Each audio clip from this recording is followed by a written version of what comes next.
Hi, this is Glenn Hughes, and you're watching Sonic Perspectives.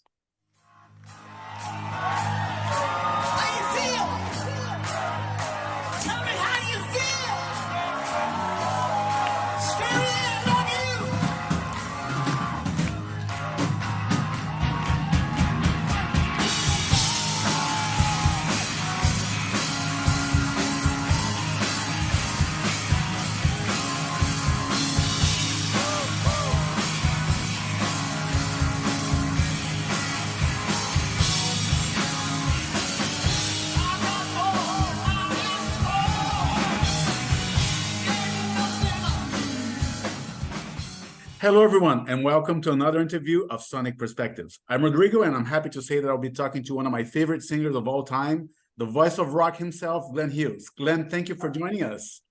Good morning. Yeah, well, we're here to talk about the 50th anniversary of Burn and the tour you're going to promote it. And this time you have Yngwie Malmsteen with you, right? Yeah, he's a good friend of mine, and we discussed a few years ago about doing a tour together. And here we are doing this co-headline run across America, and we're so excited. Yeah. Well, I hope you're giving some room for Stormbringer and from the criminally underrated Come Taste the Band as well, right? You never know. I think you'll get to hear those songs. Of course. Okay. Good stuff. Well, and when I think of that time, I'm surprised by the fact that Burn and Stormbringer came out on the same year. And Come Taste the Band came out a year after that. The songs pouring out of your fingers, right? You and Richie, of course. Yeah, I mean, there was a lot of music being written in the early 70s, and we were at a castle writing those albums, and we had a great time. It was great. Awesome. And I must admit, having Yngwie with you is quite the unusual pairing. I would never expect that. No, it is. Yeah. Look, it's like he does what he does and I do what I do. And it's going to be an interesting evening because we got two sets of fans coming together. Yeah. And I'm sure it's going to be wonderful. Yeah, of course. Will you guys play together as well, or just two separate shows? We have played together before. I'm not sure we will. I would imagine at some point. Okay. No, don't hold me to this. Okay. I can imagine at some point we possibly will. Yeah, fair enough. With you in the band are Soren Andersen, Ash Sheehan on drums, and Ed Roth on keyboards. Ash is the only one I don't know. I know that Ed played with you before, and Soren, he played on your last album, Resonate, as well, right? Yeah, I mean, Soren has been with me for 18 years. He's my main man. Yeah, I've seen you with him back in Rio a few times. Okay. Yeah, cool. Yeah. I mean, and there were tours in the past where you concentrated on singing only. I think on the live album Burn in Japan, you're only singing, right? I don't know why. Is it look, Rodrigo, people know that voice, but sometimes they forget I'm a bass player. So it's important for me at this point for people to know that I enjoy playing the bass guitar and I love singing the song. Of course, yeah. Well, and it's 23 dates in August and September. That's a tough schedule for a 20-year-old, let alone for someone like you. How do you manage that? A lot of sleep, a lot of water, a lot of laughter. There's a lot of laughter in my camp, and there are days where I can just rest. Right. And I also love to meet my fans, so it's important for me to be ready for them. Yeah, of course. And I've seen you live many times, like I said, and well, you always deliver. Dare I say that you got better with age? I mean, what kind of care do you take with your voice these days, apart from resting? Has the care with your voice changed as you matured or not? Yeah, I think, back in the 70s, when I may have had one too many drinks, people talk about how can Glenn sing as good or even better now. Well, I'm in a different place. I've been clean and sober for 30 years. So yeah. That's an important message to people that, if you are careful and you live the right attitude and you're healthy, you can do this forever. So here I am. Of course. Yeah. And speaking of seeing you live, I was at the Monsters of Rock show in 1998, I think. Okay. Sure. Yeah. You played with Saxon, Dream Theater, Slayer, Megadeth at the time. Remember that one? I do. Yeah, sure. Yeah, it was awesome. Yeah, I actually met you at the conference room where the press was allowed to be, but yeah. Okay, good to see you again. Yeah. Well, and when it comes to Burn and Stonebringer and that era of Purple, I know you're good friends with Coverdale, but are you still in contact with Richie and Ian Pace? No, I mean, I haven't seen Richie in a long time. I spoke to his mom, his mother-in-law, a few times.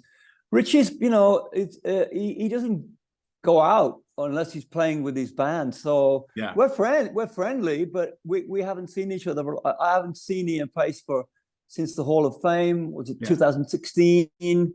yeah. So, but David and I are very close, as you know. Yeah, yeah. And during the Hall of Fame, was there ever a discussion about you guys playing together at the event? I know that No. the current lineup at the time played a few songs, and Richie didn't even attend, right? No, David and I were there. We never expected to play, really. Richie wasn't even there, so Yeah, it was a strange evening. David and I were there. We had a lot of fun. You know, it was great for David. Look, we're such good friends. Yeah. I'm so glad that Deep Purple got inducted, and I'm so glad David and I were included. It was a beautiful evening. yeah, yeah. And when we talk about your work after the Purple, there are many things that stand out. You did the 7-star album with Black Sabbath. Yeah. Later on, you did the Fused album with Tony Iommi. Did you ever discuss doing more shows with Tommy when Fused came out? Yeah, I mean, Sharon put Sabbath back together the same month as Fuse, so that was impossible to do. And it because Tony and I and Kenny Aronoff were going to go out and play a world tour, right? But that couldn't happen because Sabbath were a reunion in 2006 or 7. So we had plans, but it didn't happen. Yeah, fair enough. Well, another album you did a few years ago, and I still listen to, and it's still represented in your set list, is Hughes Thrall. Yeah. I know you guys wanted to do a follow-up to that, but schedules didn't align. How far did you go on a potential second album? Well, Pat and I recorded about 25 songs in the year 2000. Look, those songs are still kind of circling. Right. But I'm not sure if you'll ever hear them. I'm not sure. Okay, fair enough. And your last solo album, Resonate, came out in 2016. What's the plan for a follow-up? I don't know. If I have something to say, if I have something to tour behind it, I will. Okay. There are rumors I will, but I'm not sure. Fair enough. And a few years ago, you did an instrumental album with Joe Satriani, What Happens Next? It was mentioned at the time that you would eventually do an album with vocals. Did that fizzle out, or is that still? No, Joe and I still speak about that. Okay. It's just it's scheduled for me because I've just finished Black Country Communion yesterday. Okay. So and I'm doing this tour on my own now. After Yngwie, I'm doing this whole 18 months on the 50th anniversary of Burn. Okay. And in 2025, I don't know. It'll be something other than this. It'll be something new again. Okay. So BCC, Black Country Communion, that's almost finished or finished? It's completed, yeah. Awesome. Oh, the vocals, of course, is the last thing that you do, right? So now it's mixing. 2 days ago, I did the last vocal. So right. Yeah, we're so happy with this album. So let's see what happens next. Very cool. Very cool. And when it comes to your solo albums, I love the fact that they go everywhere stylistically. I mean, Addiction is very heavy, whereas Feel is soulful, and Funk is, well, funky. I love the fact that you go everywhere, but you still maintain that core. You know, it's you, right? Yeah, I can't. I am. It's impossible to say who I am as far as genre, because I'm not metal, I'm not jazz, I'm not pop. I'm in the middle. I'm a big soup of flavors, you know. If you stir it all together, you'll get Glenn Hughes. But I'm not significantly what you think I am. If you think I'm that, I'll change it. So, I like to take risks. I've always liked taking risks. Yeah. But I can't help but think that kind of hurt your career in a way, right? Because people were expecting you to go in one direction, and you know, if I felt in what the one direction was right, I would do it, but it's too late now. I mean, people know me, people know that voice, they know the way I write, and they know what I do. So I still love the way I make music. You know, I'm not going to change anything. Yeah. And in a recent interview, I think you spoke about Eddie Van Halen inviting you to join Van Halen at one point. And you clarified that, but just like that one, you must have received a million other invitations over time, right? Can you mention a few or? Well, you know, Eddie asked me to, he was going to ask me in the 80s, but I wasn't ready then. I was at Eddie's house about 24 years ago, and we spoke about the Van Halen thing, but I wasn't ready in the 80s, as you know. Right. Earth, Wind and Fire asked me to sing with them in 1993, which would have been great. Oh, wow. It didn't happen, but, you know, yeah, I mean, there's people I've worked with and talked to, you know, talked about making new music, but yeah. Yeah. And about 10 years ago, you released a very cool biography, and I have the privilege of owning a copy that was signed by you at a meet and greet in Rio. Oh, cool. Yeah. Do you have plans to update it at some point? I mean, it's been 10 years, right? Give or take. I would like to. It's just a matter of contractual reasons why I can't do it. Right. But that's a great question. I want to answer that more appropriately, but I really can't. But I'd love to do that, by the way. Right. That would be cool. Yeah. Yeah. And I mean, you've had such a lustrous career, a fulfilling life. Any regrets at this stage? No, I have no regrets because everything has happened for this reason why I'm still here. Right.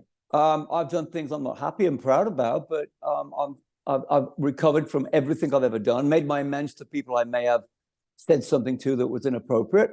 I've covered up all the things that were strange, but I've been very honest and open with my life for 31 years of recovery. Recovery, a big word for me. Yeah. So as I march forward on this tour, starting next Wednesday at the Landis Theatre in New Jersey, I'm letting people know exactly who I am and who they're going to see. Exactly. And at this point in your life, what do you feel is left for you to accomplish? I mean, do you feel fulfilled, or you still feel there's something, or like your best record is still ahead of you? I'm not chasing anything. I have enough. I have enough of everything. Right. I think if someone is desperate, it's really terrible.